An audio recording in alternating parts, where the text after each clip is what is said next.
हमको मर्द आदमियों से नफरत है क्योंकि एक तो अपनी बीवी को छोड़कर अलग रह रहा है और दूसरा तो शादी करने के लिए आगे नहीं आता, जो हमेशा से आपस में हिंदू मुसलमान के बीच लड़ाने का काम करता है। इसीलिए हम दोनों ने इन दोनों रणवों की हालत देखकर खुद आपस में शादी कर ली और फिर आज से एक दूसरे को पति पत्नी मानकर जिंदगी भर साथ निभाने की कसम भी खा ली। जी हाँ, ये अल्फाज योगी आदित्यनाथ के state Uttar Pradesh Badaun district civil lines कचहरी में रहने वाली दो लड़कियों आशा और ज्योति के होते हैं, जिन्होंने बदाऊं कलेक्ट्रेट के प्रेमिसेस में मौजूदा एक मंदिर में भगवान को साक्षी मानकर शादी कर ली, जहां इन दोनों ने एक दूसरे को वरमाला पहना लिया और फिर आशा नाम वाली ये लड़की पति बन गई तो ज्योति इसकी पत्नी यानी दुल्हन हो गई, जिनकी शादी के मौके पर वहां के एक एडवोकेट दिवाकर वर्मा और दूसरे कुछ लोग भी मौजूद थे। आशा और ज्योति ने एडवोकेट दिवाकर वर्मा से शादी कराने में मदद करने की रिक्वेस्ट की थी,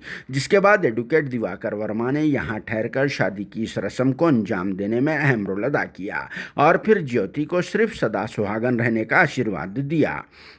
मगर संतान बढ़ाने का आशीर्वाद नहीं दिया। अगर ज्योति को उनके हस्बैंड यानी आशा से संतान होने का आशीर्वाद देते भी तो वो पूरा नहीं हो सकता, क्योंकि खेत में नागर मारने के बाद ही फसल उगती है और अगर फिर खाली ज़मीन पर टहलने से कुछ भी नहीं होता। इसके अलावा कुदरत का भी कानून है कि मेल टू मेल या फिर फीमेल टू फीमेल शादी हो भी गई तो औलाद नहीं हो सकती। इसीलिए भी भैंसों की डुड्डी में एक तो भी खुलगे को रखा जाता है या फिर ब्रीडिंग के लिए इसे किराए पर लाया जाता है। और वैसे भी दूसरी तरफ आशा और ज्योति की शादी सबके लिए चर्चा का मौजू बनी हुई है और कुछ लोगों का ये भी कहना है कि ये दोनों अब शादी के बाद हनीमून मनाने के लिए मनाली जा रहे होंगे, जिस पर कुछ लोगों का ये भी कहना है कि कहीं पर भी जाओ, कितना भी जाओ, कुछ होने वाला तो नहीं है। अगर कुछ पाना है तो कुछ देना भी होगा। आपस में इन दोनों की एक दूसरे पर मेहनत करने से कुछ भी हासिल नहीं होगा।